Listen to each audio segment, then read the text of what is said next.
What's going on, everyone? Welcome back to the channel. We are your hosts, the Distorted Theorists, and I, not him, I watched Squid Game Season 3. Well, listen, I was a part of it too because we did all the trailer reactions and we had some theories that we came up with now. I need to know if they came true. But before we do, as always, if you want to support the channel, we do appreciate it. If you would just take 1 second to hit that subscribe button, hit that like button, especially if you're a fan of Squid Game and especially Season 3.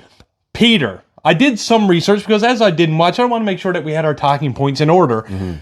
Congratulations, because one thing that I noticed from our reactions was the baby cry. And one of your first comments was the baby was going to go into the game. And I'm hearing that that's what happened. So shed some light on that for me. Yeah, it was kind of heartbreaking how that went down. And keep this in mind, this is not spoiler free. I'm going to try and do as best I can to keep some things under wraps, but we're talking about, well, I mean, we're reviewing the season and essentially the whole series, so take with that what you will. But yeah, you were right on the baby thing, and I did see that online.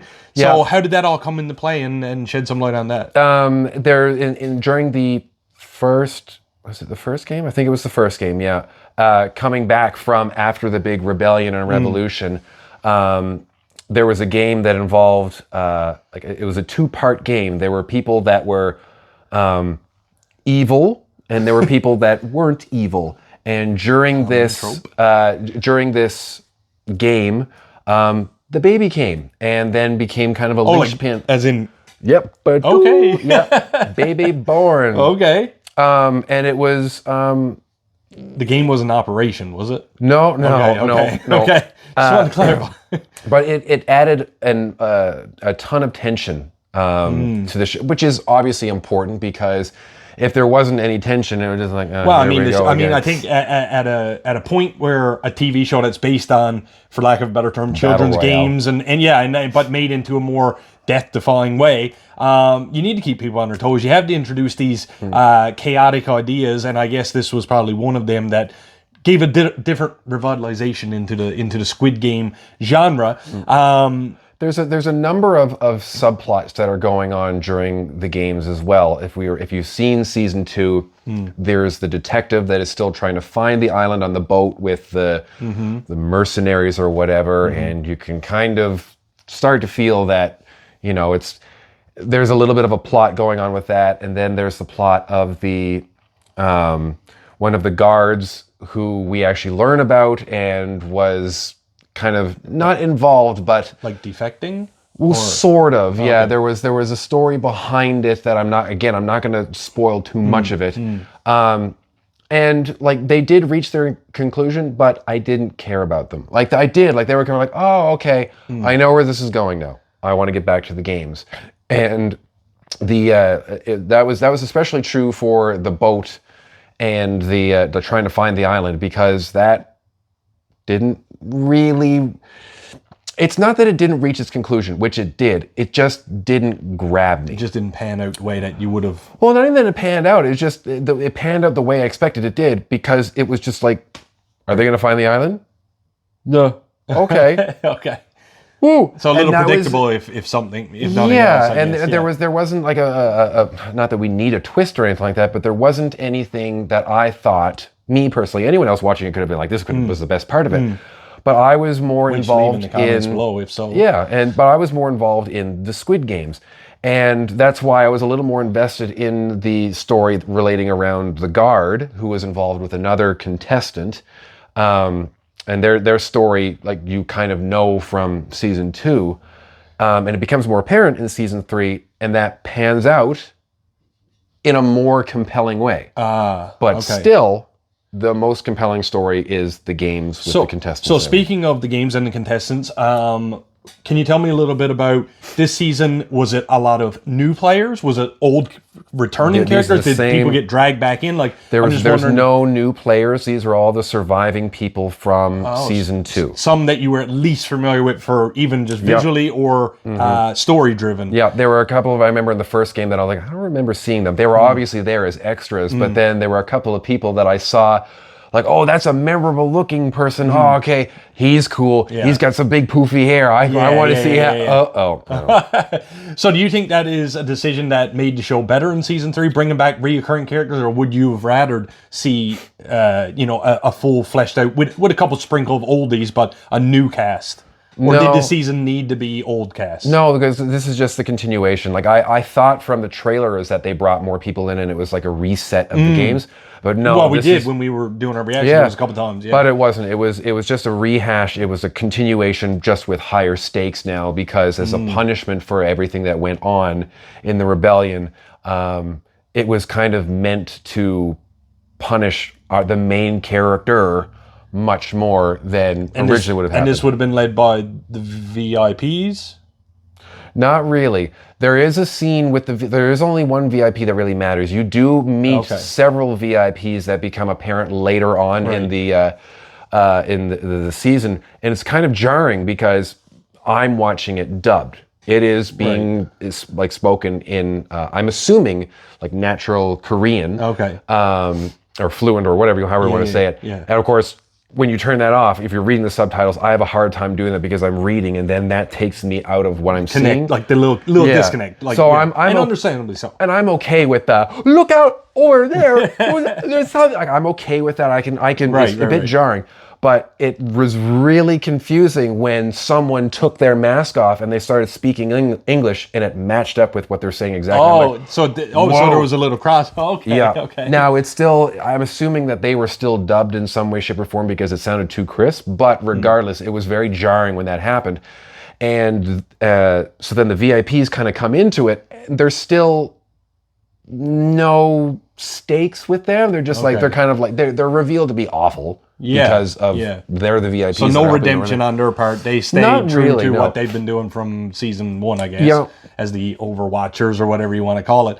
Obviously, a little bit more spoiler heavy, but I guess we got to talk about it. Is you did talk about who's going to live, who's going to die, character-wise. Yeah, and did anything play out or not play out the way that you expected or hoped, or did any character get their triumph ending? Nope.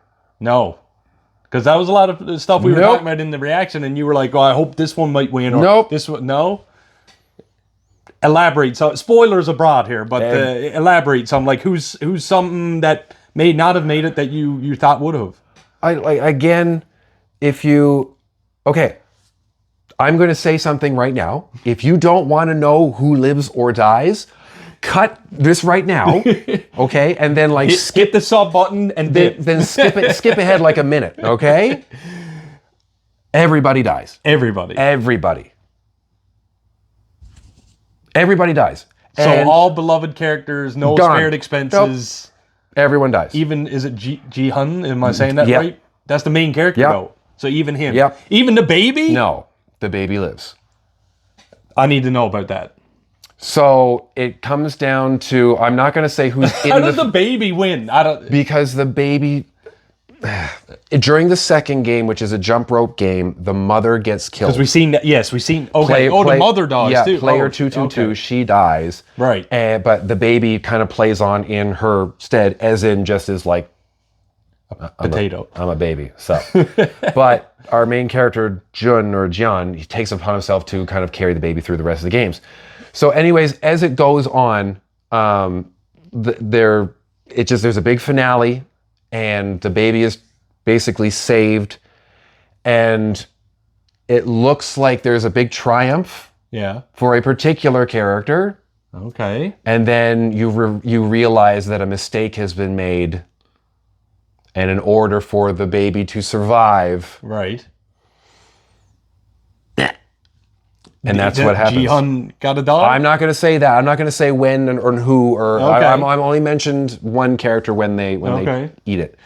But can you say the game? What was the game at the end? How did the baby win a game? It was 1v1. It was a matter of choice and a mind game, and it was really clever how they did that. And it was a psychological game in which the clue that was given. This is not a spoiler because it's said in it. Is you can choose who dies, and if everyone chooses who dies, everyone else everyone else wins. That was the clue that they were given, and then it's made more clear in the final game.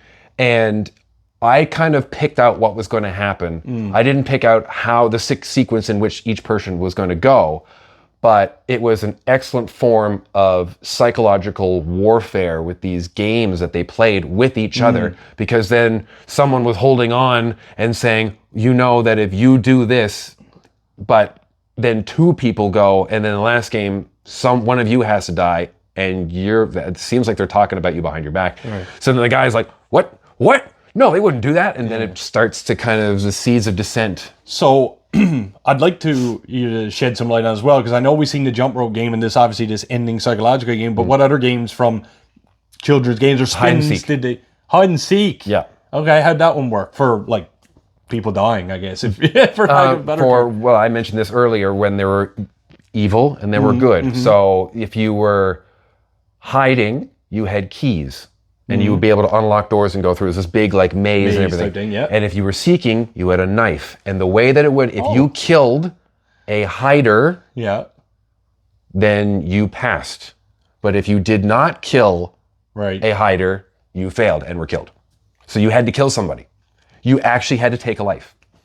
Oh, so that's how they were reducing numbers, essentially. Right. But as a hider, you were trying to find the exit. So you had these special keys, and you were trying them in doors, and you were trying, and you could team up. Sounds like a maze runner type. Well, yeah, exactly. That's what it was. And there was, again, a bit of strategy to this. And it was, again, a very clever take on like a children's game. And then you had jump rope. So what was that, as simple as it sounds? Or well, you had to jump, and instead of I can't remember right now if it was a rope or if it was like a giant iron bar, but it was very similar to the plate glass one from the first one. So like if you get hit, you get swept off and you fall to your death.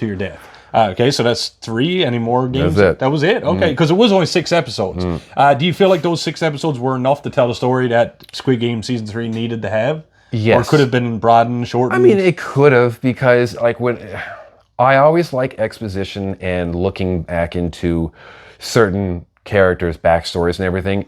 Obviously, that isn't necessary in this term because like we're finishing the story. But I don't know, I kind of would have liked to have known more about some of the characters that we grew to love and hate, and just be like, well, why is this character so like insane? Like I remember that was part of the reason why I enjoyed oh my God, it was the last one that came out. It was the show that was based on Edgar Allan Poe's The Raven, the house that Usher built.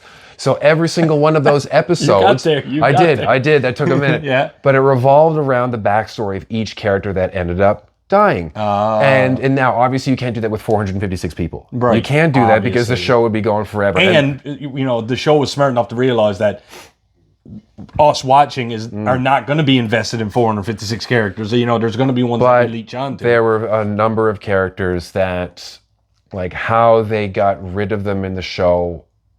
You know, you watch these shows, you're expecting people to die, and I gotta say, when the characters that you're supposed to kind of pull for get it, I was propping myself and going, ugh.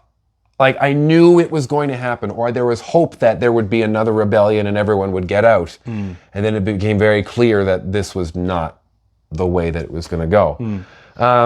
I had to do I did some of my own digging because obviously not being one to watch the show, but wanting to make sure that, you know, what you were telling me in this review was hitting at least, and I'm just stood there like a goof. I seen that the baby's number was 222, so that was passed on from the mom, so to speak. Recently, you probably won't care for this, but recently I discovered angel numbers. Have you ever heard of these things?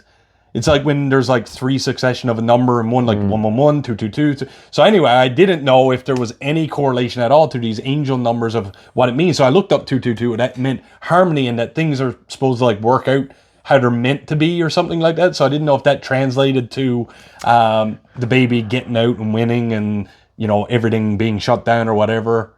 No. Anyway, I thought it was cool, but I was like wondering if there was any hidden meaning. If there was, please let me know in the comments. There could be, but it depends on if they decide to do anything else with the show. Yeah. There was a very decisive ending. I heard there was a zinger, though. Yes. I want to touch on that as well. There is a zinger. And spoilers ahead, because this is something we may be very interesting, especially for someone like me who do not watch a lot of dub material.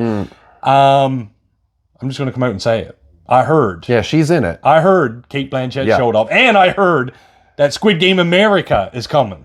That's what I heard. I don't know if that's been confirmed. I don't know either, but I heard it. Because I was looking up to see if there was going to be a Squid Game Season 4 or a spin-off. And the creator said, like, don't count on it. But that doesn't mean that there is.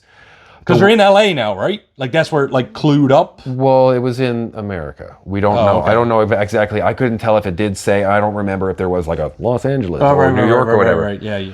But the show kind of left where it was in Korea with the resulting winnings being doled out to certain people.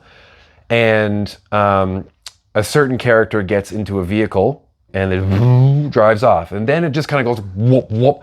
And then you see this vehicle driving down what like looks between big skyscrapers. And I think like, oh, I didn't realize they had like stone buildings like this in Seoul or wherever the show takes place. Pyongyang. I'm sorry, I don't know my Korea.